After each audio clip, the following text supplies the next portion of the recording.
झारखंड पहुंचे मध्य प्रदेश के मुख्यमंत्री मोहन यादव झारखंड पहुंचते ही हेमंत सरकार पर जमकर बरसे। उन्होंने कहा कि झारखंड सरकार सिर्फ और सिर्फ लूट के लिए कांग्रेस और जेएमएम आरजेडी साथ मिलकर सरकार चला रही है। झारखंड के जनता हित के लिए एक भी कार्य उन्होंने नहीं किया है। परिवर्तन सभा को संबोधित करते हुए डॉक्टर रविंद्र राय झारखंड के पूर्व अध्यक्ष ने कहा, अपराधी लेवी मांगने में डरते नहीं, क्योंकि इन सारे तत्वों का संरक्षक आज झारखंड की सरकार में बैठा हुआ है। मेरे नौजवान दोस्तों, मैं आपसे विनम्र प्रार्थना करना चाहता हूं। ये हेमंत सोरेन ने कहा था ग्रेजुएट को हम 5,000 का भत्ता देंगे, क्या दिया आपको? नहीं दिया। एमए किए हुए लोगों को 7,500 बेरोजगारी भत्ता देने की बात हुई थी, किसी को दिया? पेंशन देने की बात हुई थी, मिला? नहीं मिला। हर एक वृद्ध को 2,500 रुपया पेंशन देने की बात थी, मिला? नहीं मिला। ये सरकार हेमंत सोरेन, कांग्रेस और आरजेडी की हुकूमत फरेबियों की सरकार है, और इसलिए हम आपसे प्रार्थना करने आए हैं। बर्दाश्त करने का सीमा समाप्त हो चुका है। अब आने वाले दिनों में हम चाहते हैं नरेंद्र भाई मोदी के नेतृत्व में, श्रीमान बाबूलाल मरांडी के नाहे इस प्रदेश में परिवर्तन की जरूरत है, ताकि यहाँ पर प्रगति हो सके, सुकून की जिंदगी मिल सके, अपराधियों से मुक्ति मिल सके, गांधी के आसपास भी अमन चैन की जिंदगी रह सके, किसान भाइयों को उनका हक मिल सके। भाइयों और बहनों, इसमें आप साथ दें।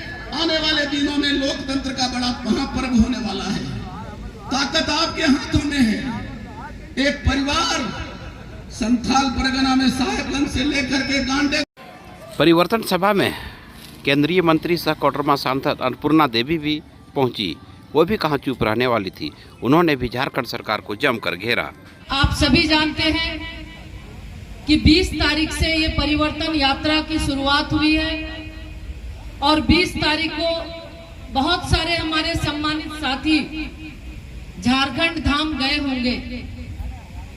देश के यशस्वी गृह मंत्री आदरणीय अमित शाह जी उस परिवर्तन यात्रा की शुरुआत झारखंड धाम से की, और उन्होंने हमें बताया कि किस तरह से आज इस राज्य के अंदर जो वर्तमान सरकार है भ्रष्टाचार की आकंठ में डूबी हुई है। साथियों, राज्य को लूटने का काम, राज्य को बदनाम करने का काम झारखंड मुक्ति मोर्चा और गठबंधन की सरकार के द्वारा किया गया। पिछले लोकसभा चुनाव में भी आप सबने समर्थन दिया। साथ में विधानसभा चुनाव था, इस क्षेत्र से विधायक अपने कल्पना सोरेन जी को बनाया। उस समय भी झारखंड मुक्ति मोर्चा के द्वारा इस क्षेत्र के लोगों को छलने का काम, कि ये लोगों को ठगने का काम, कि यहाँ से जीत कर जाएंगे और झारखंड में मुख्यमंत्री बनेंगे। लोग इस झांसे में आ गए, क्योंकि ये उनकी आदत रही है। जब विधानसभा चुनाव था उस समय भी बहुत बड़े बड़े वादे इस गठबंधन की सरकार ने, हेमंत सोरेन जी ने इस राज्य की जनता से किया। राज्य के नौजवानों को 5 लाख सरकारी नौकरी देंगे। नौकरी न दे पाने की स्थिति में 5,000 और 7,000 बेरोजगारी भत्ता देंगे। अगर वो भी न दे पाए तो राजनीति से संन्यास ले लेंगे। इस सूबे के मुख्यमंत्री का ये कथन था। हमारे यहाँ युवा साथी बैठे हैं, किसी को बेरोजगारी भत्ता मिली क्या? किसी को नहीं मिली।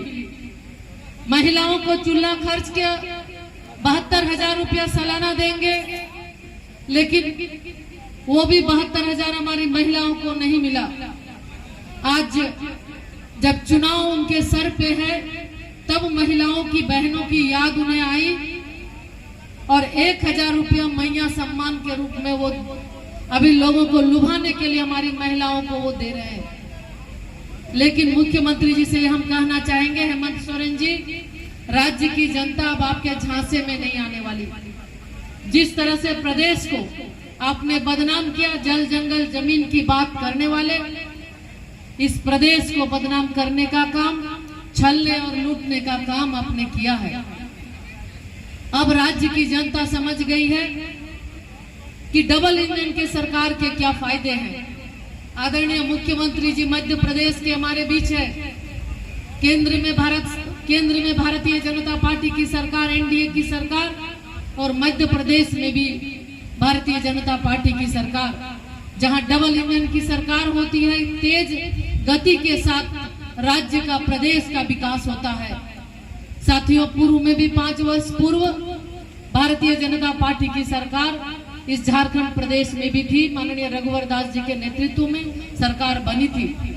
आप देखें कि लगातार राज्य विकास के तेज रफ्तार के साथ आगे बढ़ रही थी। झारखंड का एक अलग पहचान राज्य पूरे देश के अंदर बना था, और आज जब से ये सरकार बनी, लगातार लोगों को निराशा हाथ आई।